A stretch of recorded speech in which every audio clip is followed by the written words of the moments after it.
에스겔의 뜻은 하나님이여 강하게 하소서입니다. 우리도 늘 가끔씩 그렇게 기도하지 않습니까? 하나님 나에게 힘을 주십시오. 나를 강하게 해 주십시오. 라고 기도할 때가 있는데 에스겔의 뜻이 하나님이여 강하게 하소서. 에스겔 1장 3절 중간에 보면 부시의 아들 제사장 나 에스겔이라고 했는데 이 말씀을 보면 에스겔은 제사장이었던 것 같습니다. 그런데 BC 597년 바벨론 2차 침략 때 바벨론으로 포로로 끌려갔습니다. 그래서 에스겔 1장 1절에 보니까 제 30년 4월 5월에 내가 그발 강가 사로잡힌 자 중에 있더니 바벨론 그발 강가에 에스겔이 있습니다. 성경학자들에 의하면 에스겔이 BC 593년부터 선지자로 부름을 받아 BC 571년까지 약 22년 동안 바벨론에서 선지자로 활동하였다고 학자들은 말합니다.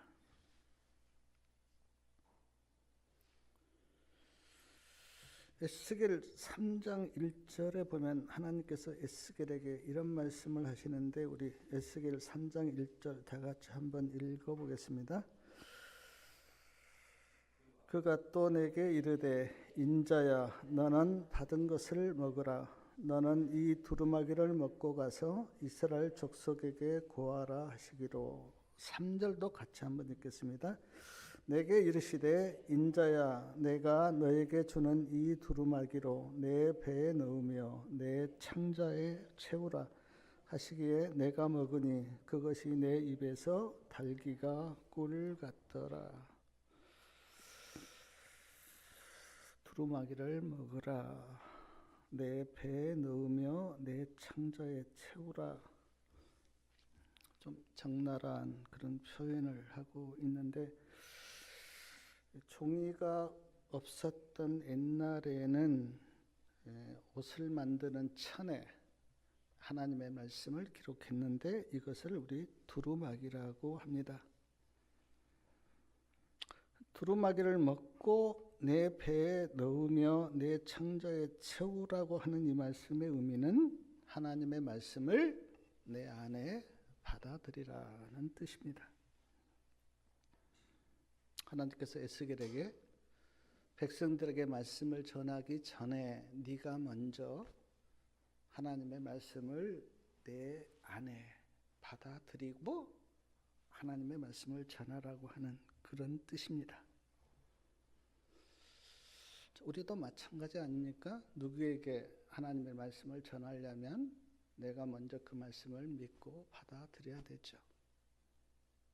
내가 믿지도 않으면서 말씀을 전할 수는 없고 설령 전한다고 하더라도 그 말씀은 힘이 없습니다. 그러므로 내가 먼저 하나님의 말씀을 믿고 내가 믿는 그 말씀을 사람들에게 전하는 게 당연한데 하나님께서 에스겔에게도 그렇게 말씀하셨어요. 하나님의 말씀이 기록된 이 두루마기를 먹고 배에 넣으며 내 창자에 채운 다음에 하나님의 말씀을 전하라. 그렇게 말씀하고 있습니다. 요한복음 6장 54절부터 보면 예수님도 아주 적나라한 표현을 하셨는데 내 살을 먹고 내 피를 마시라. 나는 하늘에서 내려온 산떡인데 나를 먹으라. 그렇게 말씀하셨어요. 이유는 단순합니다. 나를 믿으라는 거예요.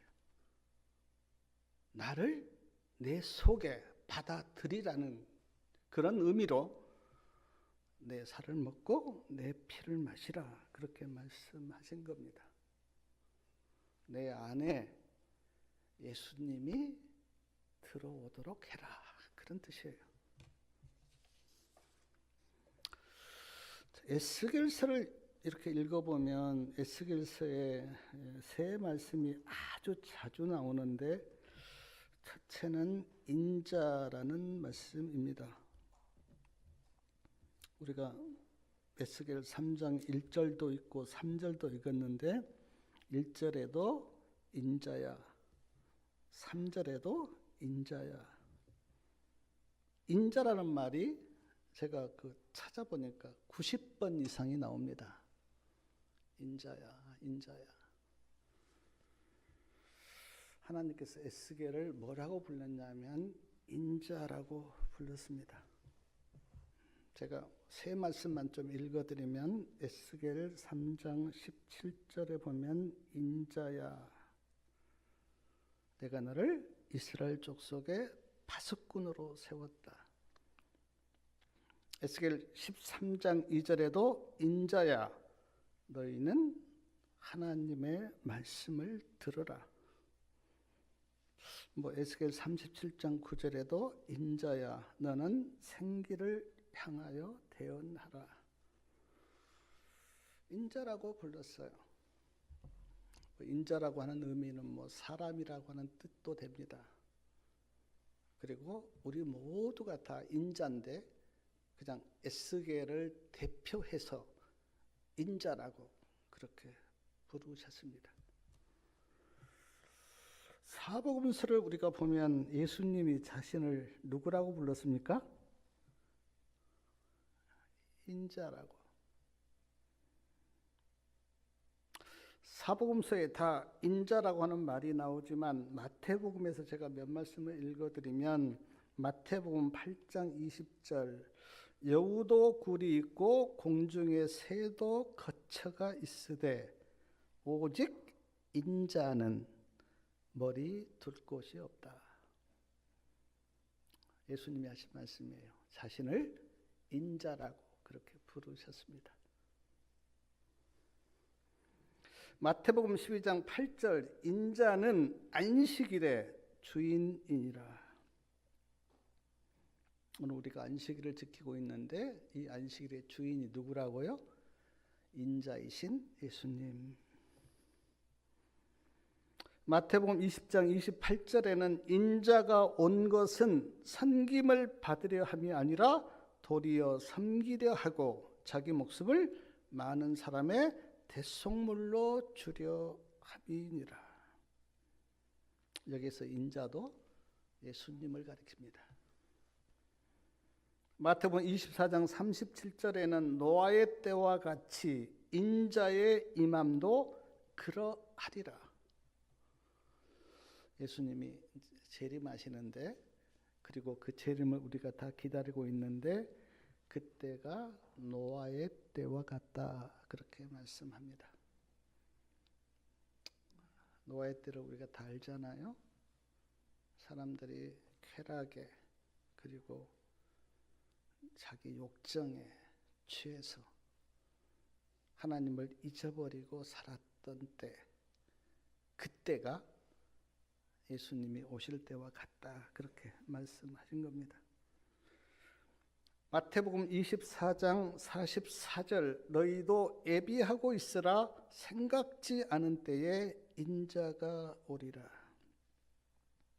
예수님이 계속 자기를 인자 인자 그렇게 부르셨어요. 왜 그렇게 부르셨는가? 사람이 되셨기 때문에. 하늘에서 사람으로 이 땅에 오셨기 때문에 예수님은 자신을 인자라고 부르신 것입니다. 근데 에스겔서에 하나님이 에스겔을 가리켜서 인자라고 인자야 인자야 그렇게 부르셨어요. 또한 에스겔서에 가장 많이 나온 말씀이 나를 여호와인 줄 알리라라는 말씀인데 제가 찾아보니까 한 50번 정도 너희가 나를 여호와인 줄 알리라. 너희가 내가 하나님인 줄 알 것이다. 세 말씀만 제가 읽어드리겠습니다. 에스겔 6장 10절 그때야 그들이 나를 여호와인 줄 알리라. 에스겔 6장 13절 너희가 나를 여호와인 줄 알리라. 에스겔 6장 14절 그들이 나를 여호와인 줄 알리라. 아주 이 말씀이 계속 반복이 돼요. 왜 하나님께서 너희가 나를 여호와인 줄 알리라 그렇게 말씀하셨을까? 이스라엘 백성들이 하나님이 누구신지 몰랐던 것 같아요. 물론 에스겔 선지자가 말씀을 하시기 전에 하나님께서 자신을 많이 보여주셨습니다. 근데 제가 이렇게 성경을 보니까 세대가 바뀌면 또 하나님을 잊어버려요. 한 세대가 하나님을 잘 믿었는데 다음 세대가 하나님을 몰라요. 그게 역사가 계속 반복되는데 특별히 에스겔 시대에 하나님께서 굉장히 많이 강조하신 말씀이 너희가 나를 여호와인 줄 알리라. 말씀을 하실 때나 어떤 일을 행하실 때는 반드시 이 말씀을 하셨어요. 내가 하는 말이나 내가 하는 행동을 통해서 너희가 나를 하나님인 줄을 알 것이다. 사랑하는 여러분, 이스라엘 백성들뿐 아니라 우리도 하나님이 누구신 줄 알아야 합니다. 영생은 하나님을 알고 예수 그리스도를 아는 것이라고 그렇게 말씀하셨어요. 호세아 4장 6절에는 내 백성이 하나님을 아는 지식이 없어서 망한다 그렇게 말씀도 하셨어요. 사랑하는 여러분, 교회를 오셔서 예배를 드리는 것 좋습니다. 당연하게 우리가 하나님이 나를 창조하신 아버지이기 때문에 우리가 예배를 당연히 드려야 되죠. 그러나 예배를 드리면서 우리는 반드시 누구를 알아가야 되냐면 하나님이 어떤 분인가를 알아가셔야 돼요. 그래야 믿음이 생겨요. 그래야 믿음이 자라요. 작년보다는 올해 더 하나님을 내가 더 많이 알므로 말미암아 하나님을 더 의지하게 되고 믿음이 더 자라요. 하나님을 알지 못하면 믿음이 안 생깁니다. 생각해 보십시오. 나를 누가 전혀 모르는데 나를 믿을 수가 있나요? 나를 알아야 나를 믿죠. 내 가족이, 내 자녀가 나를 믿는 것처럼 나를 알아야 믿음이 생기죠. 하나님도 마찬가지예요. 하나님이 어떤 분인가를 알 때 그때 믿음이 생깁니다. 그래서 저는 신앙을 시작하는 사람에게 뭘 하라, 나 그렇게 말하고 싶지 않아요. 이것도 하고 저것도 하고 봉사도 하고 물론 다 필요하지만 뭘 하기 전에 먼저 하나님이 어떤 분인가를 알아가야 합니다. 그래야 그 믿음이 실족하지 않아요. 하나님이 누군지도 모르면서 열심히 뭘 하면 얼마 못 가서 실망하고요. 실족한 일이 있으면 믿음을 떠나버려요.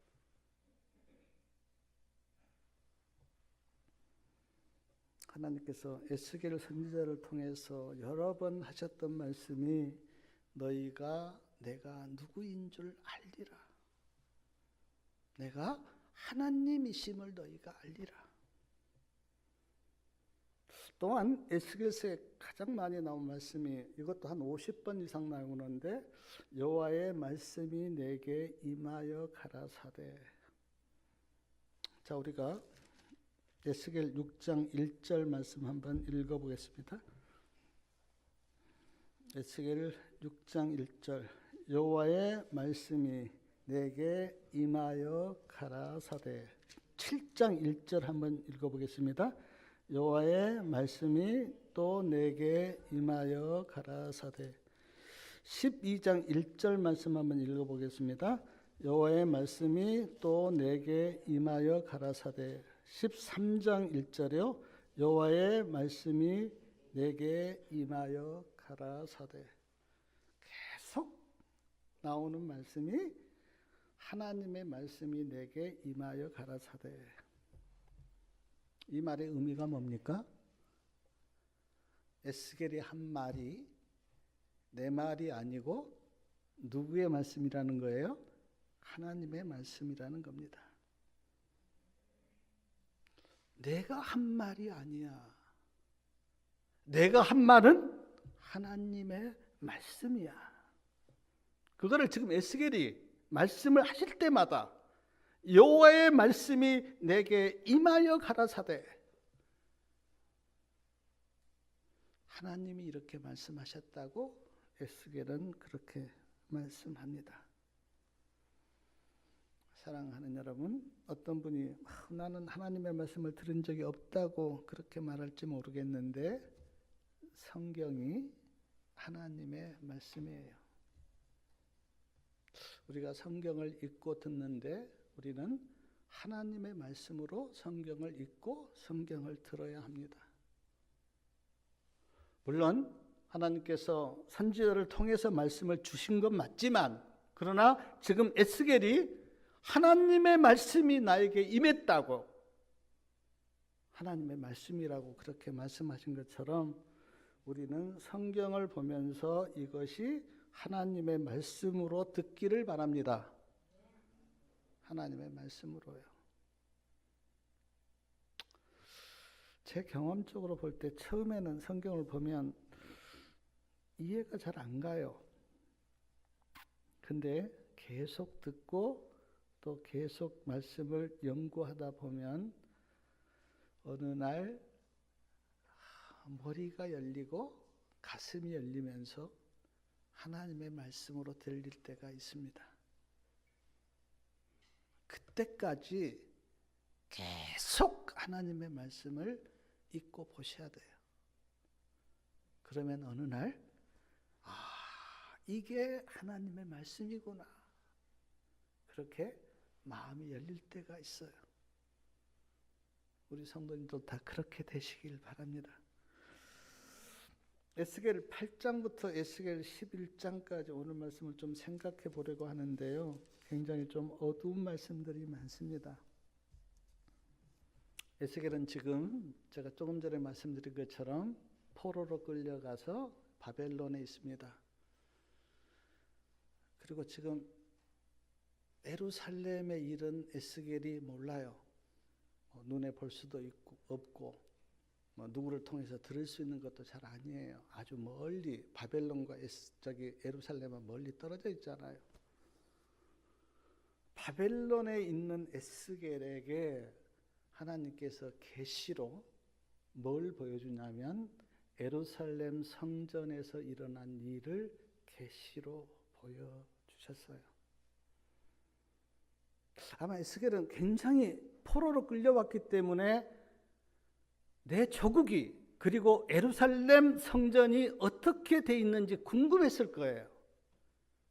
뭐 지금처럼 전화가 있으면 전화로 알아볼 수도 있는데 옛날에는 전화도 없고 그렇다고 뭐 비행기를 타고 올 수 있는 것도 아니고 근데 하나님이 계시로 예루살렘 성전에서 일어나고 있는 일을 보여주셨어요. 그 계시가 에스겔 8장부터 11장까지 나옵니다.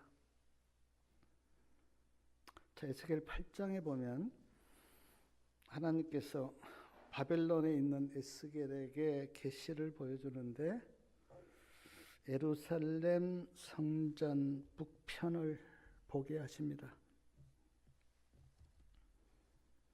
예루살렘 성전 북편을 보는데 예루살렘 성전 북편에 에스겔 8장 5절에 보니까 뭐가 있습니까? 투기의 우상이 있더라. 투기의 우상이 있습니다. 근데 그 투기의 우상을 제가 복음 성경 주석에 보니까 아세라 신상과 바알이라 그렇게 기록되어 있어요. 그러니까 예루살렘 성전 북편에 아세라 신상이 있고 바알 신상이 있는 겁니다. 그걸 하나님께서 에스겔에게 계시로 보게 하셨어요. 그리고 하나님이 에스겔에게 물으십니다. 인자야, 이스라엘 백성들이 무슨 일을 하고 있는지 보이느냐? 이 가증한 일로 인하여 하나님께서 내가 예루살렘 성전을 떠날 수밖에 없다. 그렇게 말씀하십니다. 성전을 우리가 하나님의 집 그렇게 불렀는데 성전에 지금 아세라 신상이 있고 바알 신상이 있습니다. 그걸 지금 하나님께서 에스겔에게 계시로 보여주시면서 이 가증한 일로 인하여 내가 성소에서 떠날 수밖에 없다. 사랑하는 여러분, 이 말씀을 들었을 때 에스겔이 얼마나 놀랐을까요? 그리고 이 말씀을 하시는 하나님의 마음은 어떠셨을까요? 제가 에스겔 8장부터 이렇게 10장까지 예루살렘 성전에서 일어난 가증한 일을 보면서 가장 많이 내 마음에 생각된 말씀이 뭐냐면 하나님의 마음이 어떠셨을까? 하나님은 어떤 마음이셨을까 하는 생각이 참 많이 들었습니다. 에스겔 8장 7절 이하에 보면 하나님께서 에스겔에게 너는 이보다 더 가증한 일을 보리라 그렇게 말씀하시면서 에스겔을 데리고 성전 안으로 들어갔는데 에스겔이 성전 안을 보니까 자, 우리 에스겔 8장 10절 같이 한번 읽어보겠습니다. 성전 안에 뭐가 그려져 있는지 에스겔 8장 10절이요. 내가 들어가 보니 각양 곤충과 가증한 짐승과 이스라엘 족속의 모든 우상을 그 사면 벽에 그렸고, 자, 성전 벽에 아주 이제 곤충들을 그려놓고요, 가증한 짐승들을 그려놓고 모든 우상을 성전 벽에다가 그려놓은 거예요. 그걸 계시로 하나님께서 에스겔에게 보여주셨습니다.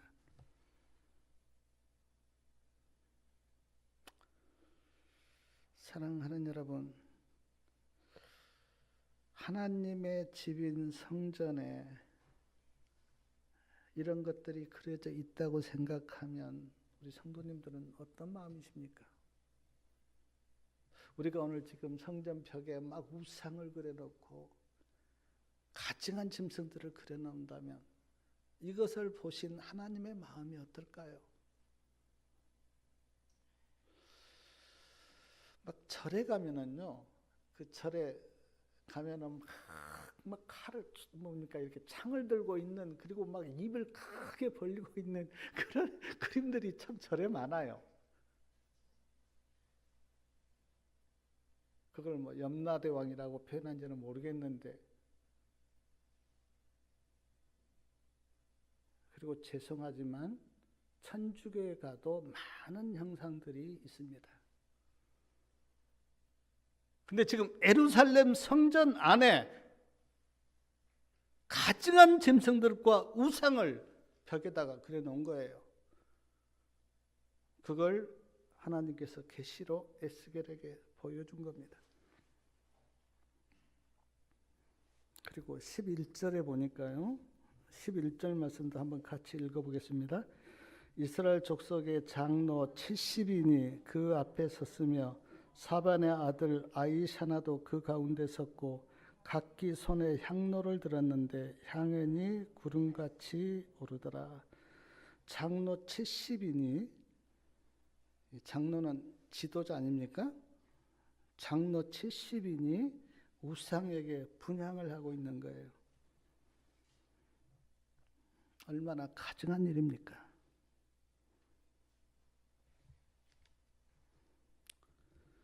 그래서 하나님께서 그거를 에스겔에게 보여주면서 우리 12절에 보니까 또 내게 이르시되 인자야 이스라엘 족속의 장로들이 각각 그 우상에 방한 어두운 가운데서 행하는 것을 내가 보았느냐. 그들이 이르기를 여호와께서 우리를 보지 아니하시며 이 땅을 버리셨다 하느니라. 에스겔아 인자야 네가 이거 보았느냐 그렇게 물으십니다.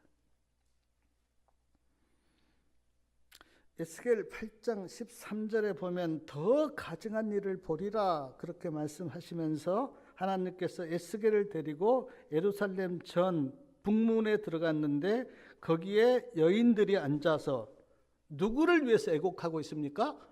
담무스를 위해서 애곡하고 있어요. 여기 담무스는 바벨론의 여신입니다.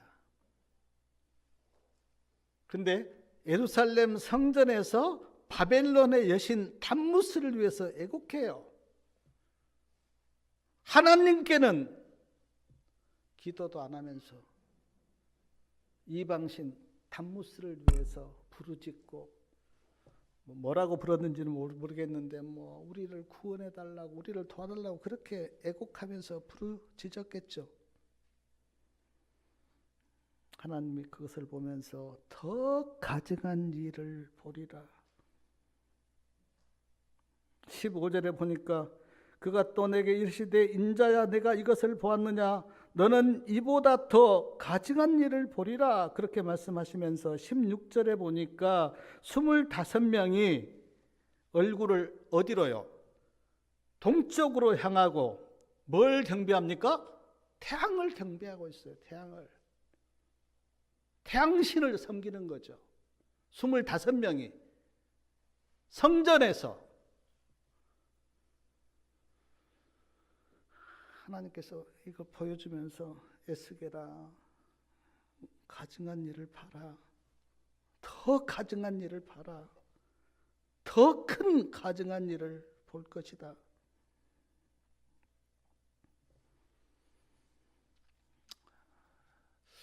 옛날에나 지금이나 태양을 숭배하는 사람은 참 많습니다.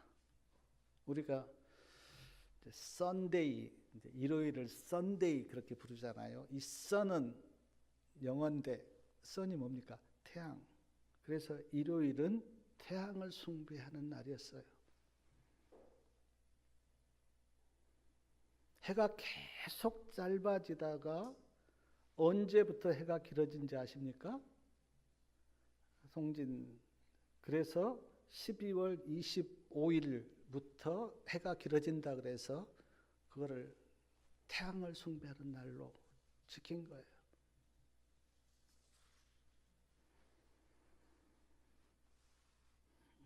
에스겔 8장 17절에 보면요.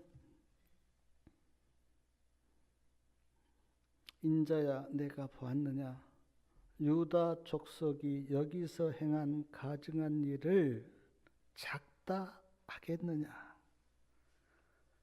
이렇게 하나님의 성전에서 우상을 섬기는데 이 일이 작은 일이냐? 그렇게 하나님께서 물으세요. 사랑하는 여러분, 우상을 섬기는 것은 작은 일이 아닙니다. 왜냐하면 내 운명을 결정하는 일이기 때문에. 그게 잠깐 놀이가 아니잖아요. 내가 구원을 받느냐 멸망하느냐 내 운명을 결정하는 일이기 때문에 결코 작은 일이 아니에요. 근데 이스라엘 백성들이 하나님을 떠나서요, 타락하고 영적인 감각이 마비가 되니까 느낌이 없는 거예요. 감각이 없는 거예요. 내가 지금 성전 벽에다가 우상을 그려놓고 태양을 숭배하고 바벨론의 여신 담무스를 경배하고 있는데 아무 감각이 없는 거예요. 왜냐하면 타락해서 영적 감각이 마비가 되니까.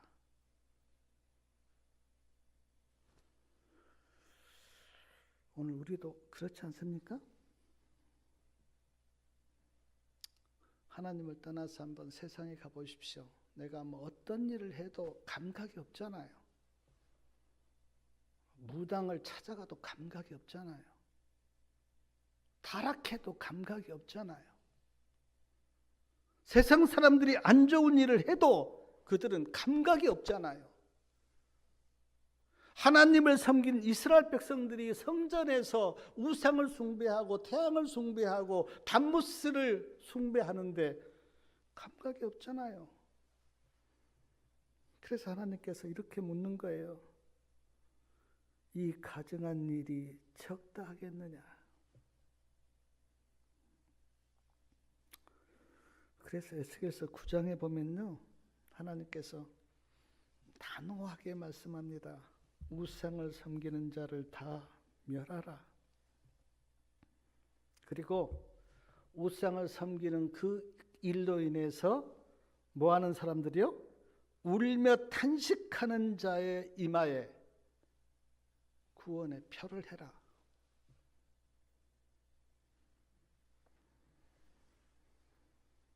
사랑하는 여러분, 여기에 이제 두 무리가 있습니다. 한 무리는 우상을 섬기고 우상을 숭배하는 한 무리가 있고, 그 일로 인해서 울며 탄식하는 무리가 있어요. 두 무리가. 에스겔 시대에도 두 무리가 있고 오늘 이 시대에도 두 무리가 있습니다. 계시록에도 보면 짐승의 표를 받은 자들이 있고 하나님의 인을 받은 자들이 있다고 말씀하셨어요. 하나님께서 우상을 섬기는 그들을 다 죽이라 그렇게 말씀하세요. 그러자 에스겔 9장 8절에 보면 에스겔이 하나님을 붙들고 부르짖습니다. 하나님, 그들을 다 죽이실 겁니까?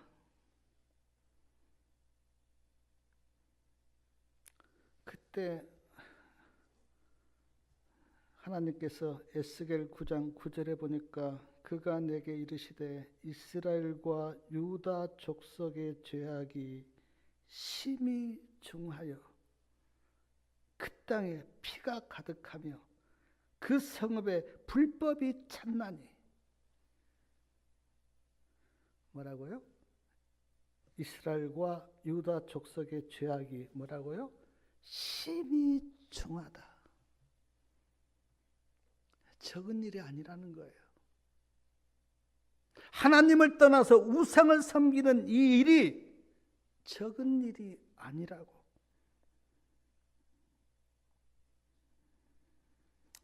그래서 에스겔 10장에 보면요, 하나님께서 에스겔에게 계시를 보여주면서 하나님이 어떻게 이 백성들을 이끌어왔고 그걸 계시로 보여주는데, 그 계시가 뭐 바퀴 위에 바퀴 계시예요.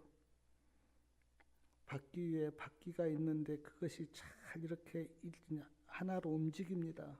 그리고 그 바퀴 안에는 눈이 있고요. 그리고 신이 바퀴 가운데 있다. 그걸 계시로 보여줘요. 이 계시의 의미는 하나님의 신이 이 세상을 움직인다고 하는 그런 뜻인데, 그거를 바퀴 안에 바퀴의 계시로 하나님께서 보여주십니다. 그리고 에스겔 11장 1절에 보니까 25명이 이제 나오는데, 그 두 사람의 이름도 나옵니다.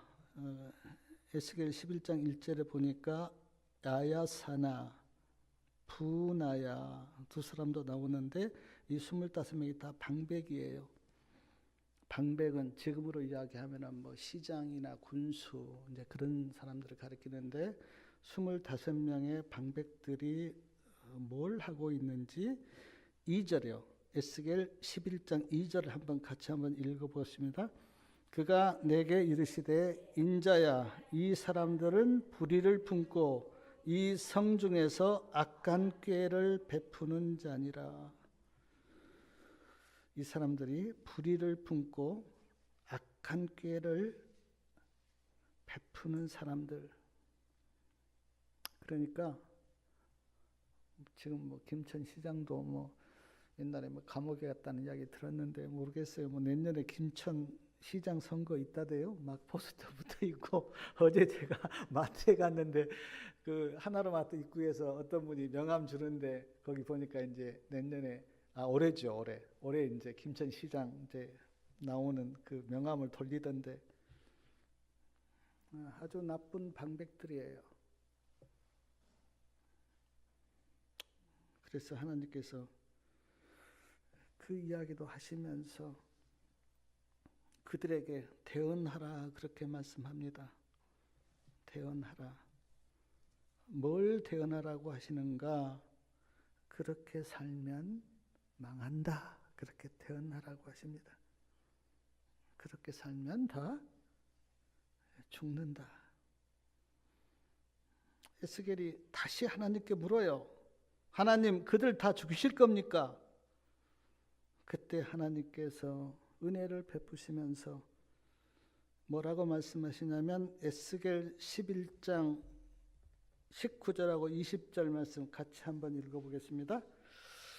에스겔 11장 19절하고 20절이요. 내가 그들에게 일치한 마음을 주고 그 손에 새 신을 주며 그 몸에서 굳은 마음을 제하고 부드러운 마음을 주어서 내 율례를 쫓으며 내 규례를 지켜 행하게 하리니 그들은 내 백성이 되고 나는 그들의 하나님이 되리라.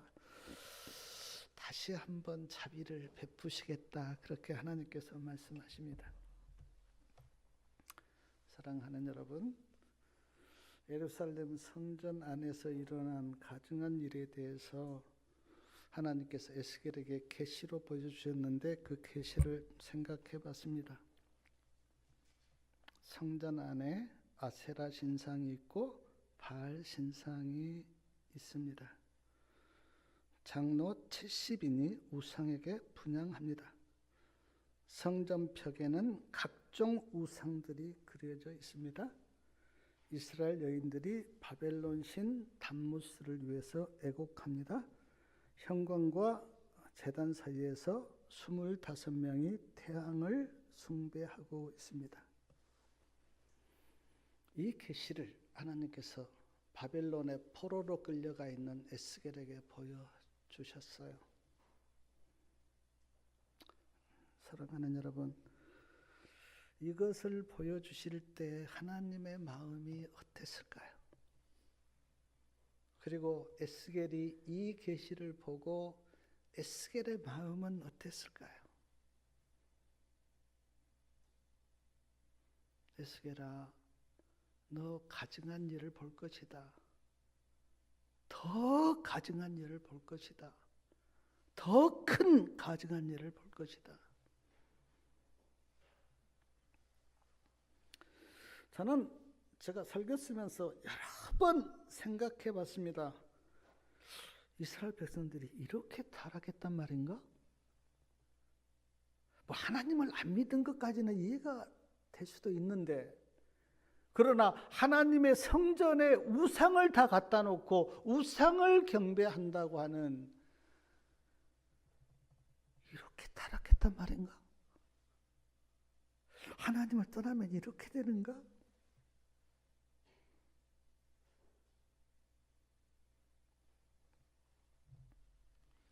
제가 뭐 옛날에 듣기를 어떤 사람이 예수님 안 믿고 나가서 뭐 술 먹고 막 못된 짓 하고 죄 짓고 그런 이야기를 들은 적이 있는데, 모르겠어요. 인간은 아마 이런 것 같아요. 하나님을 떠나면 갈 때까지 간 것 같아요. 물론 다 그런 건 아니지만 아니, 이스라엘 백성들이 하나님을 안 믿은 것까지는 모르겠는데 하나님의 성전에 여러 우상들을 갖다 놓고 경배한다고 하는 이 일이 이해가 되십니까?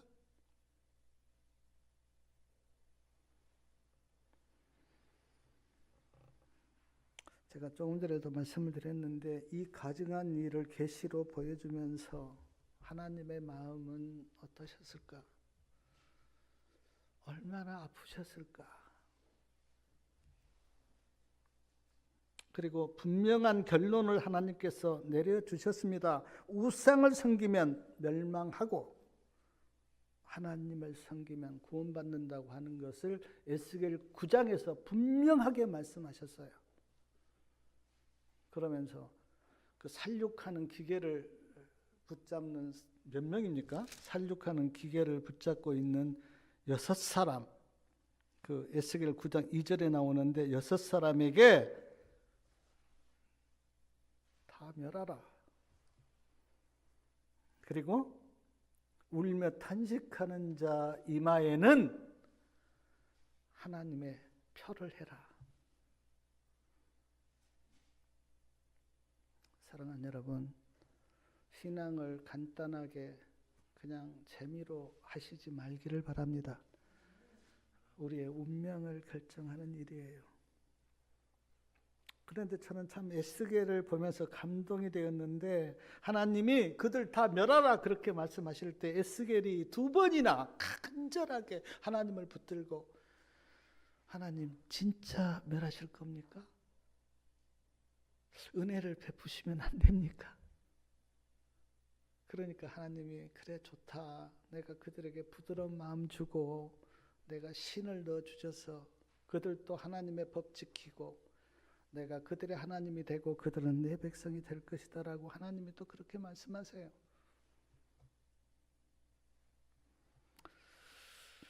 우리가 뭐 이사야 또 에레미야, 에스겔 좀 어려운 말씀들이 많은데 그러나 우리가 그 말씀을 깊이 들어가서 보면 그게 다 우리의 믿음에 대한 이야기이고 이스라엘 백성들이 하나님을 어떻게 믿었는가를 보여준 이야기이고 우리의 구원에 대한 이야기예요.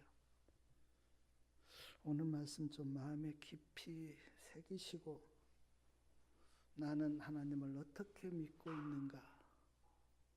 내 마음에는 우상이 없는가? 자신을 깊이 돌아보게 되시길 바라면서 말씀을 마치겠습니다.